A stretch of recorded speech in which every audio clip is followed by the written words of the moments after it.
네, 반갑습니다. 네, 계속해서 제가 일부 예배 설교를 담당할 때에는 시편 120편에서 134편까지의 내용을 가지고 시리즈를 진행하고 있습니다. 그래서 매번 제가 설교하기 앞서서 이제 그랬던 것처럼 이제 한 달에 한 번꼴로 하다 보니까 매번 이제 그 흐름을 이제 가지기란 쉽지가 않기 때문에 정리를 하는 시간을 가집니다.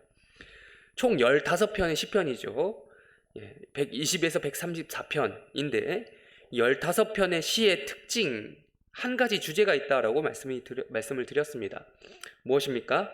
제목, 성전에 올라가는 노래라는 제목을 다 같이 갖고 있다라는 것이죠. 그렇다면 성전에 올라가는 목적이 있을 텐데 그 목적이 무엇이냐라는 것을 우리가 좀 확인하려고 합니다. 우리가 아침 7시에 지금 여기 믿음 성전에 온 목적은 무엇입니까? 예배를 드리려고 오셨죠.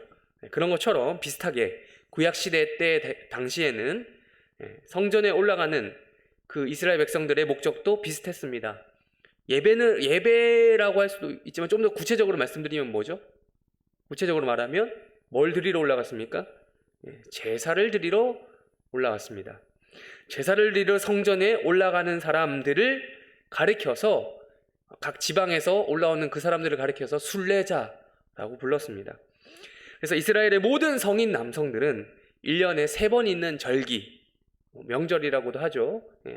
6월절, 7.7절, 초막절을 지키기 위해 예루살렘에 있는 그 성전을 향해서 올라가야만 했습니다. 그래서 먼 길을 떠나는 것을 감수하고서라도 그 이스라엘 내에 살고 있는 모든 성인 남성들은 절기를 지키려고 그 길을 떠나야 했던 것이죠. 그래서 이 행위를 하는 사람들을 가리켜서 순례자, 요 행위를 가리켜서 순례라고 하는 거예요. 우리가 성지순례 이런 말 많이 하잖아요. 그게 원조가 바로 요겁니다. 이 말입니다. 그래서 이 순례자들이 부르는 노래가 뭐냐? 바로 성전에 올라가는 노래 시리즈라는 거예요. 올라가면서.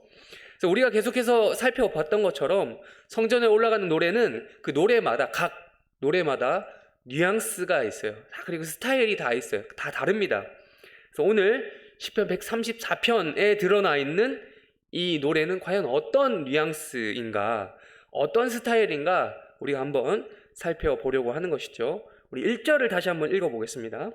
1절 다 같이 읽겠습니다. 시작. 보라, 밤에 여호와의 성전에 서 있는 여호와의 모든 종들아, 여호와를 송축하라. 아멘. 우리 지난달, 그러니까 제가 2월 마지막 주에 설교를 했었는데요. 지난번 시편 133편 설교를 했죠. 그때 설교 들으셨던 분이라면 좀 바로 기억이 나실 수도 있겠어요. 나실 수도 있다는 말은 한 달이 좀 지난 시점이라 크게 기대는 하지 않습니다. 133편의 시작, 눈으로 보십시오. 성경을. 133편의 시작과 오늘 134편의 시작이 똑같습니다. 무엇으로 시작합니까? 보라 라는 말이죠. 감탄사입니다. 근데 적혀져 있는 그대로 읽어버리면 이게 감탄사인지 아닌지 헷갈릴 수도 있다라고 그랬어요. 제가 지난달에도 말씀드렸죠.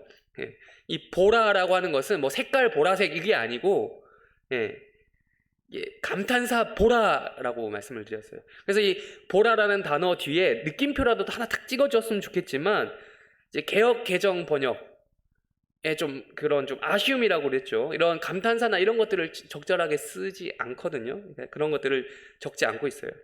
그럼에도 불구하고 제가 이전 번역본인 개역 한글보다는 낫다 그랬죠. 거기는 이제 보라라는 단어 자체가 없어요. 133편에서도 보라라는 단어가 빠져 있는 것처럼 개역 한글 성경을 혹시 보고 계신 분이 계시다면 134편에도 보라라는 단어가 없음을 발견하실 수 있을 것입니다. 근데 이 보라라는 말은 히브리어로 힌네라고 해서 아까 방금 제가 말씀드린 그대로 감탄사입니다. 안 적혀져 있어도 느낌표가 안 적혀져 있어도 읽는 사람들이 알아서 사실은 느낌표 처리를 해줘서 읽어야 돼요. 보라 이렇게 보라. 바꿔 말하면 자 뭐 이런 말도 되고 잘 봐봐 뭐 이런 말도 되겠고 혹은 주목 해서 보라라는 거죠. 혹은 집중 뭐 이런 말을 쓰고 있는 것으로 우리는 파악을 해야 되는 것이죠. 그러니까 저자는 지금 이 시를 쓴 저자는 뭔가 강조하고 싶은 겁니다. 그렇다면 뭘 보라는 것일까요? 무엇을 주목하라라는 거예요. 무엇에 집중하라는 것일까요? 문장이 생각보다 여러분 1절을 아까 읽었지만 자세히 보시면 문장이 생각보다 좀 복잡한 편입니다. 그래서 주의 깊게 읽어야 무엇을 지금 이 사람이 보라고 하는 것인지 무엇을 집중하라는 것인지 발견할 수 있어요. 한 문장에 보면 수식어가 많이 붙어 있어가지고 헷갈려요. 정답은 간단합니다. 문장 끝이 동사로 끝나는 그 부분을 찾으면 돼요. 뭐에 집중하라는 겁니까? 여호와를 뭐하라? 송축하라 라는 이 행위에 집중하라는 것이에요. 여호와를 송축하는 것이죠. 근데 여호와를 송축하는 것을 보라라고 그대로 직역을 해서 보면 문장이 좀 어색해요. 지금 이 시의 저자가 지금 자기가 여호와를 송축하는 것을 지켜보라, 내가 여호와를 송축할 테니 지켜봐 라는 뜻에서 하는 말이 아니라서 지금 헷갈리는 거예요. 좀 그게 아니에요. 또한 뭐 지금 제3자가 여호와를 송축하고 있어요. 저거 하는 거 봐봐 가 아니라서 지금 이게 헷갈리는 거예요. 그것도 아니에요. 일단 뭘까요? 그게 아니고, 그걸 보라는 게 아니고, 친구야 자 봐봐, 집중, 너가 여호와를 송축하라 라는 말이에요. 그래서 이게 보라라고 읽으면 내가 하는 걸 보라 혹은 저 사람이 하는 걸 봐라, 그게 아니기 때문에 이 보라라는 단어로 번역을 하면 좀 헷갈릴 수 있다는 거예요. 그 누구를 이야기하는 거예요? 지금 내가 말하고 있는 너라는 말, 너. 그래서 보라라는 말보다는 집중, 여호와를 송축해 라는 것입니다. 여호와의 모든 종들, 1절 너가 누굽니까? 여호와의 모든 종들, 뒤에 나오죠, 수식어로. 뭐 하고 있는, 그러니까 이 여호와의 모든 종들이 뭐 하고 있습니까? 좀 더 붙일까요, 앞에? 밤에 여호와의 집에 서 있는 여호와의 모든 종들. 그러니까 이게 지금 수식어가 여러 개 지금 2중 3중으로 붙어가지고 좀 우리가 좀 헷갈릴 수 있는 거예요. 여호와의 집에 서 있는 이 친구들아, 여호와를 송축하는데 집중하라는 말이에요. 그런데 여기서 우리는 다 한 가지 단어에 좀 더 집중하려고 해요. 이걸 좀 더 풀어나가기 위해서 어떤 시간대를 표현해주고 있는 한 글자, 한 음절의 단어가 있습니다. 뭡니까? 언제요? 밤이요. 왜 하필 밤에 여호와의 성전 앞에 그것도 서 있냐는 말이죠. 이건 분명 정상적인 상황은 아닌 것 같아요. 무슨 일이든 뭐든 어떤 일이든 간에 일과라고 한다면 일반적으로 낮 시간대에 이루어집니다. 그것도 구약 시대 이스라엘, 그때는 더욱더 그럴 수밖에 없었죠. 밤은 해가 떨어지고 난 뒤죠. 어두움을 말하는 건데 해가 떨어지면 뭐가 보이기라도 합니까? 안 보이는 것이죠. 그래서 무슨 일이라고 하면 낮에 하는 것이 기본입니다. 물론 요즘 같은 경우는 밤에 하는 일들이 많이 생겨나긴 했지만요, 일반적으로 밤 시간대 하는 일들을 해보면, 밤에 이게 뭐 특별하게 어떤 일들을 해보신 분들 아시겠지만 이게 몸에 안 좋다라는 것을 다 느낍니다. 그러니까 인간이 이게 생체 리듬이라는 게 있는데, 바이오 리듬이라는 게 있는데, 그게 참 이게 따라가기 힘들어요. 적응이 안 돼요. 계속 적응이라는 게 힘듭니다. 아무리 그렇게 계속 뭐 수년간 그 밤일을 해오던 사람도 사실 피곤하고 막 힘들어요. 정상적으로 맞추기 상당히 힘들다라는 것을 알 수 있습니다. 해보면. 그러니까 밤은 뭐 하라고 있는 시간이죠? 쉬라고 있는 시간이에요. 휴식하라고. 일을 멈추라고 있는 시간입니다. 잠을 자라고 있는 시간입니다. 그래서 밤에 진행되는 업무는 상대적으로 참 깊이 대상이 되거나 직종에 따라 상이하겠지만 뭐 수당을 좀 더 붙여준다거나 하는 이유가 바로 거기에 있는 것이죠. 생각해보면 요즘처럼 밖에 나가면 불빛이 반짝거리는 그런 거리가 이런 거 생긴 지는 인간 역사상 불과 200년이 채 되지 않았어요. 전기가 발견된 게 약 150년 정도 전에 에디슨이라고 하는 그 사람, 바다에서 발견되었으니까 이게 200년도 안 된 일이에요. 근데 아무리 조명이 밝다 하더라도 그 늦은 밤 시간에 밖을 돌아다니는 일이 어떻습니까? 낮에 돌아다니는 거랑 똑같습니까? 똑같지는 않죠. 위험합니다. 일반적으로 밤에 나가면 조심해야 됩니다. 안 보여서 그런 것도 있는 거고, 또 그 안 보인 것을 틈타서 어떤 나쁜 악의적인 일들이, 범죄율을 찾아보면 압도적으로 밤 시간대가 많습니다. 그렇죠. 위험합니다. 근데 우리가 차도 지금 2023년 기준으로 대한민국에 살다 보니 이거에 대해서 잘 못 느끼죠, 사실. 밤 시간대 돌아다녀도 안전한 나라가 되었기 때문에 이걸 잘 못 느끼는데, 외국 나가보면 아시잖아요. 외국에서는 절대 밤에 돌아다니는 것을 보고, 돌아다니는 사람 보고 조심하라고 합니다. 권유하지 않아요. 그건 상식입니다. 근데 우리가 오늘 지금 보고 있는 시편의 저자는 이 상식을, 우리가 지금 알고 있는 상식을 깨트리고 있어요. 그 옛날 이스라엘에서 밤에 뭘 하라고 지금 권유도 아니죠. 이걸 명령을 하고 있습니까? 1절에서 볼 수 있듯이 뭘 명령하고 있습니까? 여호와를 송축하라. 밤에. 그런데 여기서 우리는 이런 생각을 해볼 수 있습니다. 지금 1절에 보시면 이들을 가리켜서 뭐라고 부르고 있죠? 여호와의 모든 뭐더라? 종들아. 근데 이렇게 생각할 수 있죠. 아무리 그러니까 우리가 여호와의 종이라는 것을 이렇게 인정하지 않는다는 게 아니라 맞는데, 아무리 우리를 종 취급해도 그렇지, 그래도 종들은 잠이라도 재워주잖아요. 밤에 뭐 하는 짓이냐고요. 밤에 종들도 잠은 재워주고 일은 시키는데 밤에 뭐 하냐고. 지금 이스라엘의 3대 절기를 지키러 올라가는 대상들은 또 이스라엘의 성인 남성인 모두 해당된다는 거죠. 그럼 상대적으로 이 중에 나이 드신 분들도 있을 거 아니에요. 그럼 이런 말도 하겠죠. 젊은 애들이야 며칠 밤을 새도 거뜬할 텐데 그렇게 안 피곤하겠지만, 난 너무 피곤해 죽겠는데 밤에 뭐 하는 짓이냐 라는 생각이 들 수도 있지 않겠어요?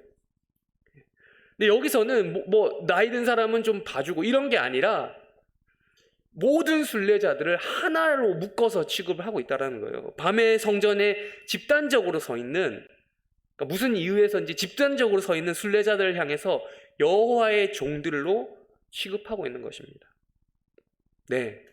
지금 이 밤이라고 하는 시간대는 아주 일반적인 상황이 아님이 확실합니다. 아주 예외적인 상황이었죠. 전국적으로 이스라엘 전국적으로 순례자들이 예루살렘이라고 하는 한 곳에 아주 집중적으로 며칠간 진행되는 절기를 지키기 위해 모여 있었습니다. 할 일 없이 밤거리를 떠돌아다니는 그런 불황아들이 아니라는 거죠. 그렇다면 밤에 성전에 서 있다라고 하는 이 순례자 그룹은 잠도 안 자고 뭐 하려고 지금 모여 있는 것일까요? 여기서 우리는 이스라엘의 절기 중에서 아주 독특한 방식으로 지키는 어떤 한 절기를 생각해 내야 합니다. 3대 절기 아까 말씀드렸죠. 다 중요하지만 그 중에서도 가장 중요한 절기라고 한다면 한 가지만 얘기하면 뭘까요? 무슨 절기죠? 절기가 뭔지 모르시는 분 없으시죠? 가장 첫 번째로 등장하는 유월절입니다. 유월절을 지키는 방식을 알아봐야 합니다. 그러기 위해서 우리가 지금 지금 한번 잡아두고 시편 134편 잡아두고 앞에 한번 찾아보겠습니다. 구약성경 출애굽기 12장을 우리 한번 찾겠습니다. 구약성경 출애굽기 12장 29절에서 31절까지 한번 우리 찾아서 같이 읽도록 하겠습니다.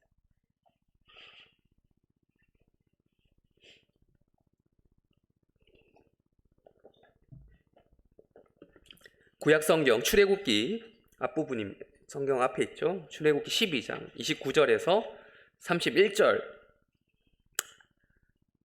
우리 다 같이 함께 한 목소리로 읽도록 하겠습니다. 시작. 밤중에 여호와께서 애굽 땅에서 모든 처음 난 것 곧 왕위에 앉은 바로의 장자로부터 옥에 갇힌 사람의 장자까지와 가축의 처음 난 것을 다 치시매 그 밤에 바로와 그 모든 신하와 모든 애굽 사람이 일어나고 애굽에 큰 부르짖음이 있었으니 이는 그 나라에 죽임을 당하지 아니한 집이 하나도 없었음이더라. 밤에 바로가 모세와 아론을 불러 이르되 너희와 이스라엘 자손은 일어나 내 백성 가운데서 떠나 너희의 말대로 가서 여호와를 섬기며. 출애굽기 12장 그 유명한 6월절의 배경이 되는 장입니다. 언제요? 밤에. 역사는 밤에 이루어진다. 뭐 이런 말도 있죠. 역사는 밤에 이루어졌어요. 지금 하나님의 구원 역사가 밤에 이루어졌다고요. 출애굽기 12장 본문은 상당히 조금만 들여다보시면 아이러니하다라는 것을 알 수 있어요. 성경을 좀 자세히 보면요. 다들 잘 아시겠지만 여기 등장하는 모세, 아론 말고 누구죠? 어떤 한 인물 나오죠? 바로는 사람 이름이 아닙니다. 파라오라고 하는 이집트 애굽 왕을 가리키는 고유한 명칭이죠. 우리나라로 치면 임금 뭐 이 정도가 되겠습니다. 근데 그래서 이 성경의 숱하게 성경을 보시면 시대 불문하고 바로가 계속 나오잖아요. 똑같은 사람이 아니에요.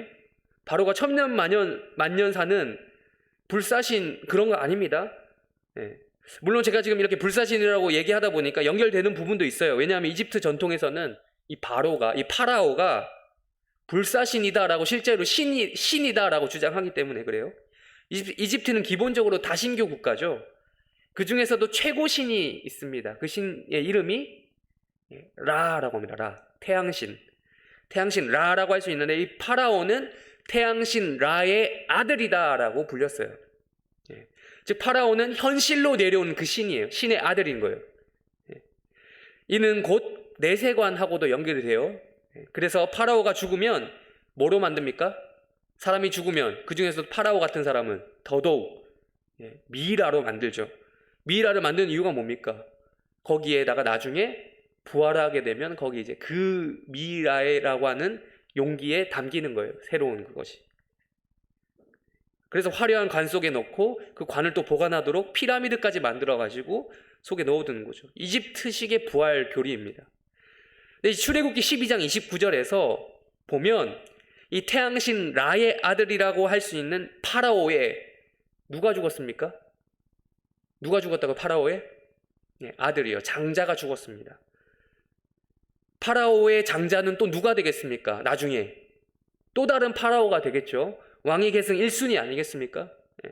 차기 파라오 후보인데 그런데 그 신이라고 하는 이 자기가 살아있는 신인데 자기 아들 하나 못 살리는 거예요. 게다가 지금 이 역사가 이루어지는 시간대가 언제라고요? 어떤 중에? 밤. 하나님 역사가 밤에 일어났어요. 태양신 라의 아들인 파라오도 이 밤이 오는 것을 막지 못했어요. 태양신이라고 하잖아요. 근데 밤이 오는 걸 못 막았어. 태양신 라의 힘을 빌려서라도 본인이 지금 태양신 라의 아들이면 그 힘으로 밤이 오는 것을 막아야 될 거 아니에요. 내가 계속 떠 있어야 될 거 아닙니까? 하나님이 장자를 죽일 거라 예고를 했으면 그 시간을 막으면 되는 거 아니에요. 근데 못 그랬다는 거죠. 파라오는 해가 지는 것을 막지 못했어요. 태양이 저문 그 시간 파라오의 힘도 꺼져간 것이죠. 그렇게 밤이 찾아오고 장자들이 죽어나가는 거예요. 그래서 모든 이집트 사람들의 집 안에서 애곡 소리가 들려왔다라고 성경에서 기록하고 있죠. 기세등등했던 파라오의 위엄 어디 갔겠습니까? 없어졌죠. 권위가 사라졌죠. 힘을 잃었습니다. 파라오의 장자를 비롯하여 이집트의 모든 처음 난 것, 그 장자를 죽이신 사건은 사실상 태양신을 향한 혹은 파라오를 향한 하나님의 사망 선고였습니다. 파라오의 모든 것, 신의 아들의 아들이라고 할 수 있는 장자를 죽이심으로써 너도 이미 죽어 있다라고 바로에게 하나님께서 사망 선고를 내리신 거죠. 얼마나 급했던지 31절에서 우리 읽었죠. 보시면 31절 눈으로 보시면 그 밤중에 급하게 그 일이 일어난 즉시로 밤중에 급하게 모세와 아론을 부릅니다. 불리고 이스라엘 백성들을 풀어주겠다고 약속하면서 거의 보내다시피 해요. 그렇게 안 보내주겠다고 했던 그 바로가. 네, 이 밤이라고 하는 시간은 심판의 시간인 거예요.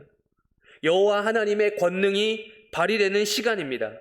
태양신 라를 믿는 신앙을 중심으로 하고 있었던 이집트에 있어서는 이 밤 시간은 재앙의 시간이에요. 저주의 시간이었습니다. 똑같은 그 시간대에 이스라엘 백성들에게 있어서는 어떤 시간이었습니까? 축복의 시간이었습니다. 구원의 시간이었어요. 당연히 이스라엘 백성들은 그냥 밤도 아니고 절기에 해당하는, 특별히 유월절 절기를 맞이할 때마다 밤 시간을 아주 특별히 보내야 할만 했던 그런 배경이 되는 사건이었던 것이죠.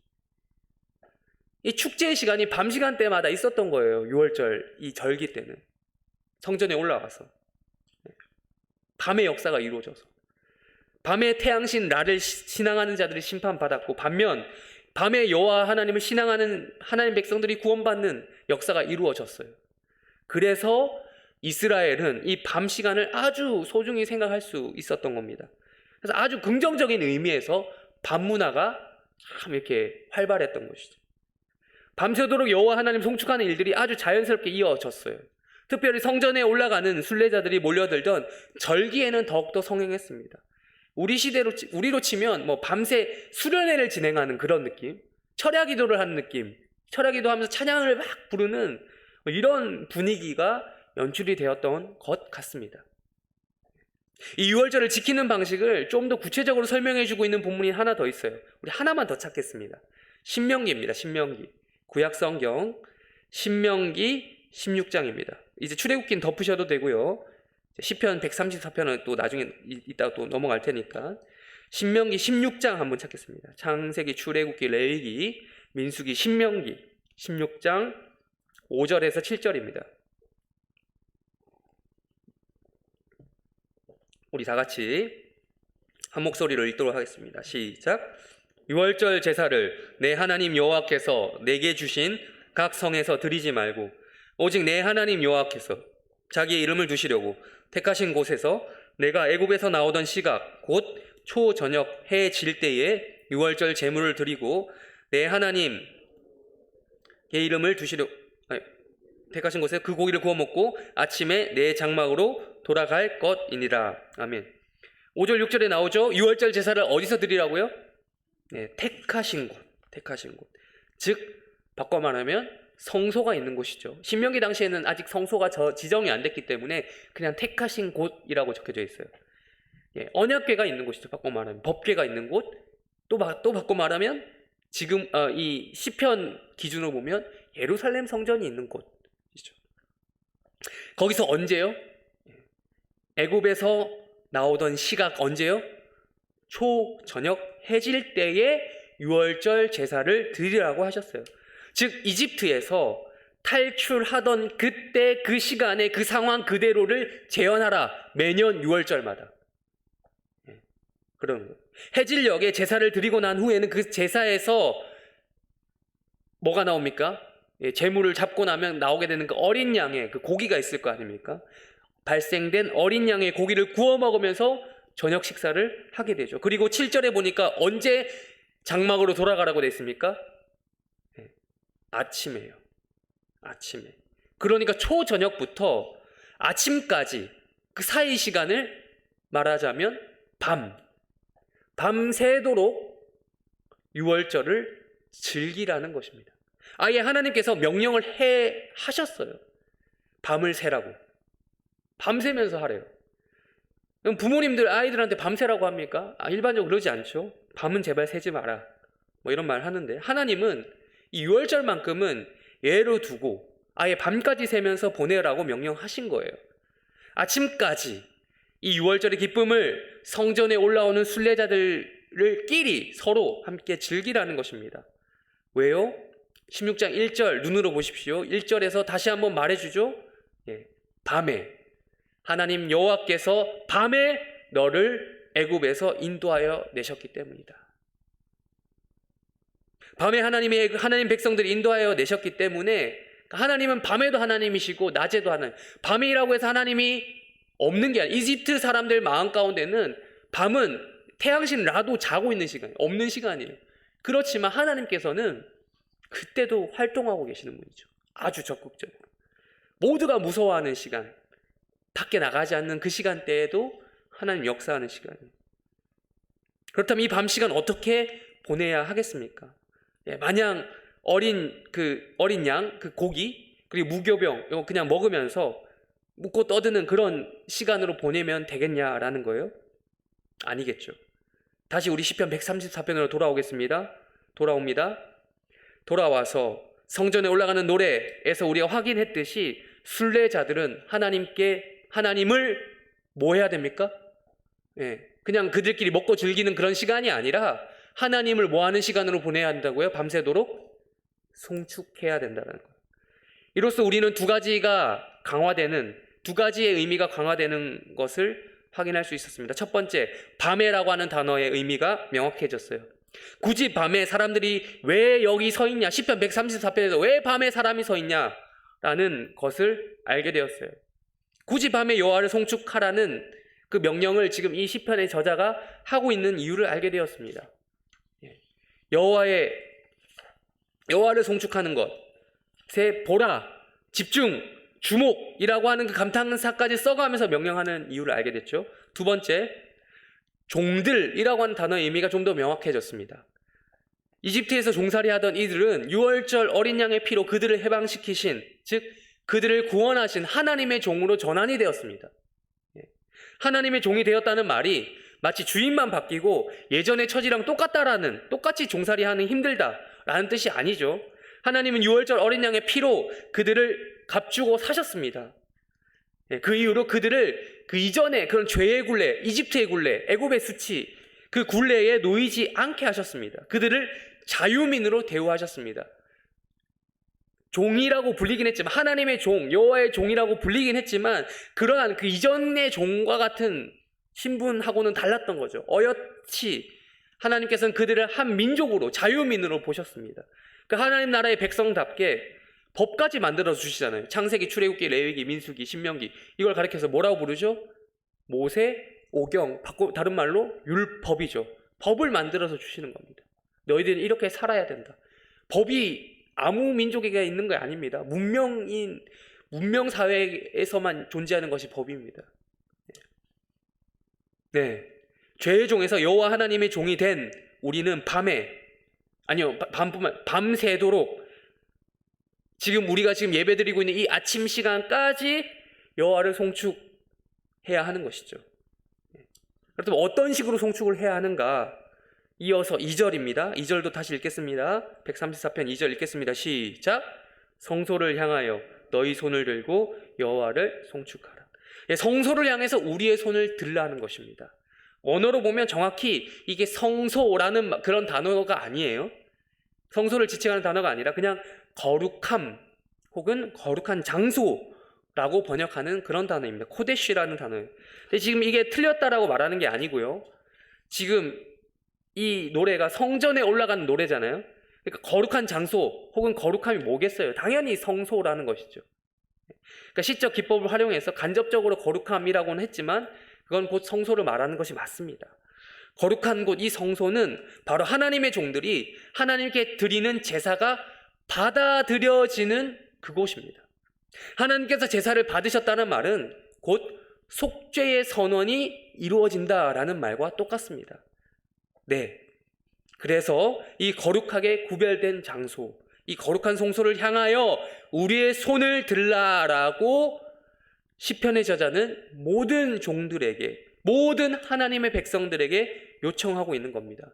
유월절을 지키기 위해 전국에서 예루살렘 성전에 모여든 순례자들을 떠올려 보십시오. 상상해 보십시오. 그려 보십시오. 머릿속으로. 일단 먼 길을 온 것 자체가 어떠한 행동을 한 것이죠. 네. 멀리서 온 사람, 그 거리가 먼 사람일수록 더욱더 그랬을 거예요. 우리도 마찬가지죠. 이 중에 우리 예배 드리러 오신 분 중에 가장 멀리서 왔다라고 자부하시는 분 계십니까? 속으로만 대답해 주세요. 네, 확인하진 않겠습니다. 네. 가장 멀리서 오신 분, 혹은 가장 내가 여기까지 지금 예배 드리러 오는데 어렵게 왔다라고 하시는 분이 가장 예배에 집중도가 높을 가능성이 높아요. 가장 예배에 적극적으로 참여할 가능성이 높아요. 마찬가지로 예배 중에 가만히 있는 것만이 답은 아니거든요. 겉으로 우리가 지금 제가 설교를 하는 중에 막 나도 뭐 이렇게 말하겠다 뭐 이럴 수는 없잖아요. 근데 겉은 조용히 한다고 하더라도 속으로는 마치 지금 이 시편에서 말하는 것처럼, 요청하는 것처럼 손을 들고 드는 것처럼 아주 적극적인 반응이 있어야 된다라는 거예요. 네. 적극적인 참여 의지를 예배 가운데 그런 참여 의사를 가지고 예배에 참여해야 된다는 말을 지금 여기서 하고 있는 거예요. 수업을 듣다가도 그런 거 있잖아요. 우리가 어떤 수업을 듣다 보면 궁금한 게 있으면 이거 도저히 못 넘어가겠다 하면 선생님한테 가르쳐 달라고 손을 들고 말하잖아요. 마찬가지로 예배 중에도 찬양 시간이나 기도 시간에도 보면 막 요즘 우리 일부 예배 같은 경우는 참 그런 게 쉽지 않지만 금요 예배라든지 찬양이 많은 시간대, 주일 오후 예배라든지 이런 데 오면은 찬양 중에 기도 시간이나 이럴 때 막 은혜를 사모하는 마음으로 있는 사람 자연스럽게 막 손이 들어지잖아요. 그런 거. 손을 든다는 말은 어필한다는 뜻이잖아요. 하나님께서 속죄하신 그 은혜에 대하여 인간이 할 수 있는 것은 손을 드는 거예요. 그러면서 나의 감정 상태를 혹은 이러한 액션을 통해, 제스처를 통해서 적극적으로 하나님께 반응한다라는 것이죠. 우리는 예배 가운데 꼭 제가 지금 여기서 물리적으로 손을 드세요라는 말이 아니고요. 물리적인 반응이 아니더라도 이런 식으로 우리의 마음이, 우리 영혼이 하나님께 반응하는 것에 아주 자연스러워져야 되는 것입니다. 하나님을 향한 우리의 최선을 반응한다라는 것은 지극히 자연스러운 일인 것이죠. 그런 하나님의 백성들에게, 그 종들에게 어떠한 일이 일어나게 되는가, 어떤 일을 기대해 볼 수 있는가, 마지막 3절 우리 한번 읽어보겠습니다. 시작. 여호와께서 시온에서 내게 복을 주실지어다. 아멘. 이 세상 만물을 지으신 하나님, 하늘의 신, 태양의 신, 땅의 신, 우주의 각 부분에 해당되는 그런 국지적인 신이 아니라 이 세상 만물을 지으신 하나님, 우주 만물의 근원 그 자체이신 여호와 하나님께서 너에게, 뭐하는 너에게? 밤새도록 여호와를 성축하는 너에게 뭘 주시겠다고요? 복을요. 천지를 지으신 여호와 하나님께서 복을 주시겠다고 약속하시는 거예요. 여기서 복이라고 쓰여진 단어 바라크, 복이라는 단어 자주 등장합니다. 바라크. 이 1절과 2절에서 쓰인 송축이라는 단어도요, 바라크예요. 즉 대상이 누구냐에 따라서 송축이냐 축복이냐 번역이 바뀌는 겁니다. 인간이 하나님께 복을 줄 수는 없는 노릇이잖아요. 그래서 송축한다라는, 찬양한다, 경배한다라는 개념으로 번역을 했고요. 반대로 인간이 바라크한다라고 했을 때는 축복받는다라는 개념으로 번역하고 있는 거예요. 그럼 하나님은 받기만 하는 분이 아닙니다. 하나님 뭐가 아쉬워서 받기만 합니까? 안 받고 그냥 줬으면 좋지. 안 받아도 주실 수 있는 분이 하나님입니다. 그럼 이렇게 지금 우리 1절과 2절에서 하나님께서 송축을 받으셨단 말이죠. 복을 받으셨단 말이죠. 직역하면 이렇게 받기까지 하면 하나님은 반드시 그냥 거기서 그냥 넘어가는 분이 아니라는 거예요. 반드시 뭔가 하나님을 복되게 하는 자에게 반대로 하나님께서 복을 주신다라는 거예요. 구체적으로 어떤 복이라는 말이 없어서 지금 우리 애매하긴 해요. 그래서 애매해 보이지만, 그래서 그게 애매하긴 해도 이게 문제가 될 건 없습니다. 아니요, 오히려 좋습니다. 여러분, 아무것도 안 적혀져 있는 백지수표 한번 생각해 보세요. 백지수표 들면 어때요? 애매합니까? 애매한 게 아니라, 어떤 사람은 이걸 잘 모르면 애매할 수도 있겠죠. 이게 1,000원짜리밖에 모르는 아이에게 백지수표를 주면 그거 버리겠죠. 그러나 그 가치를 알고 있는 사람이 백지수표를 집어들면 아무도 그거에다가 1,000만 적고 끝나진 않겠죠. 1,000원만 적고. 네, 하나님은 시온에서부터 나오는 모든 복을 다 주실 겁니다. 여러 차례 제가 누누이 말씀드렸습니다. 이 시리즈를 하면서 시온이라고 하는 곳은 예루살렘 성전이 위치한 언덕입니다. 즉 예루살렘 성전과 거기 위치한 언약궤, 성소죠. 그 자체를 지칭하는 개념이에요. 그러니까 우주 만물과 천지를 지으신 여호와 하나님은 오로지 시온을 통해서만 복을 주시겠다라고 약속하셨습니다. 이런 구약적인 맥락에서 보면 절기를 잘 지키면 온갖 복과 성공과 번영과 장수, 오래 사는 것 등의 모든 좋은 것들과 직접적으로 연결됩니다. 그래서 그것을 그대로 받는 것으로 약속이 되어 있어요. 그러나 우리는 그것에서 그칠 수는 없습니다. 신약으로 넘어오면 이 모든 축복의 개념이 주로, 잘 들으셔야 됩니다, 주로 영적인 것으로 치환이 되었어요. 즉 우리가 예수를 믿고 누리게 되는 이 구원이라고 하는 많은 부분에 있어서 복의 내용이 집중적으로 이 구원의 치환, 바뀐 거죠. 나타나게 되었어요. 물론 오해하지 마십시오. 예수 믿고 구원받은 우리 인생 전체에 하나님의 특별한 도우심이 있습니다. 그걸 부정하면 안 됩니다. 하나님 우리를 잘 먹고 잘 살게 해주실 수 있는 분입니다. 하나님 우리의 경제적인 수준을 좀 더 좋게 해주실 수 있는 분이 맞습니다. 하나님은 우리의 생활 형편을 예전보다 더 나게 해줄 수 있는 분이 맞습니다. 그럼에도 우리의 인생은 예수의 십자가를 통해서 회복된 그 하나님과의 관계를 통해서 천국을 소망하는, 그리고 그 천국을 누리면서 그런 것을 통해 근본적으로 더 나아지는 거예요. 더 윤택해지는 거예요. 이전보다 더 낫다. 예수 믿기 전과 후가 다르다라고 했을 때 내가 예전에는 좀 못 살았는데, 돈이 없어서 경제적으로 못 살았는데 예수 믿고 좀 더 좋아졌다. 그것보다는, 그게 아니라는 말이야. 그것보다는 내가 예수를 믿음으로 구원받고 내가 천국에 좀 더 가까워졌다라는 것을 통해서 근본적으로 윤택해졌다는, 본질적으로 풍성해지, 우리의 삶이 이전보다 낫다, 예수 믿기 전보다 지금 낫다라는 것은 내가 예수를 믿음으로 내가 천국에 좀 더 가까워졌다라는 것으로 풍성해진다는 거예요. 물질적이고 물리적이고 이런 부분에서 하나님은 도우실 수 있습니다. 당연합니다. 그러한 하나님의 도우심은 사람마다 근데 그 기준이 너무 다 달라요. 어떤 사람은 뭐 1,000만 원만 있어도 이거 하나님 주신 복이다라고 감사하는 사람이 있고, 어떤 사람은 몇 억이 들어와도 감사하지 못하는 상황이 있어요. 이게 너무 기준이 다른 거예요. 상당히 주관적이에요. 상당히 상대적이에요.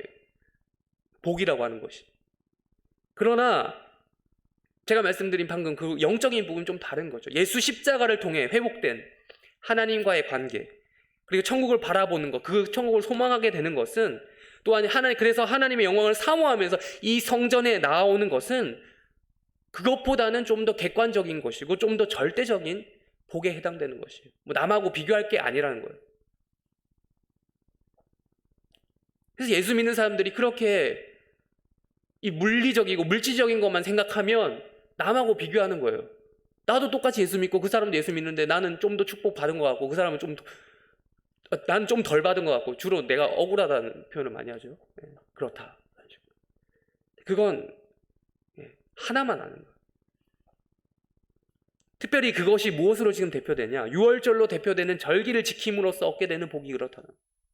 유월절 어린 양을 먹음으로써 육체의 배고픔도 해결되잖아요. 실제로 물질적인 것도 해결되죠. 더불어서 하나님의 구원 역사에 동참하게 되었다는 영혼의 만족까지 얻게 되는 것이 바로 그 복인 것이에요. 이는 곧 하나님께 감사하며 찬양하고 송축하는 행위로까지 이어진다라고 오늘 시편 134편 말씀, 성전에 올라가는 노래 시리즈 마지막 편을 통해 깊이 생각해 볼 수 있는 것입니다. 설교를 마무리해 가겠습니다. 굳이 말하지 않아서, 제가 방금 굳이 말하지 않았더라면 여러분은 모르실 것 같아서 말씀을 드렸어요. 시리즈 마지막이었습니다. 여러분들은 크게 와닿지 않겠지만 저 개인적으로는 참 감격스러운 날입니다. 약 1년 9개월 전 2021년 7월 코로나가 한창이던 당시에 꾸준히 그때부터 일부 예배를 드리셨던 분이라면 지금 이 성전에 올라간 노래 시리즈 좀 오래됐다라는 생각을 하실 거예요. 그때부터 설교를 시작했습니다. 시리즈를. 지금이야 뭐 언제 그랬냐는 듯 다시 일상으로 복귀해서 예배도 마음껏 우리가 지금 드리고 있지만 2년 전 당시 생각해 보시면 정말 심각했습니다. 사회 전반적으로 생활도 불편했지만 특별히 코로나 바이러스의 진원지 역할을 하는 것처럼 여겨졌던 교회 건물, 안으로 들어오는 것도 눈치 보면서 들어왔어요. 그게 불과 1년 전 얘기죠. 1년 전까지도 그랬어요. 네. 그래서 더더욱 제가 2년 전쯤에 이 시리즈를 설교해야겠다라는 마음을 먹고 시작했어 가지고 굳이 제가 구절절 왜 이 히스토리를 설명해 드린 겁니다. 성전에 올라와라는 말이에요.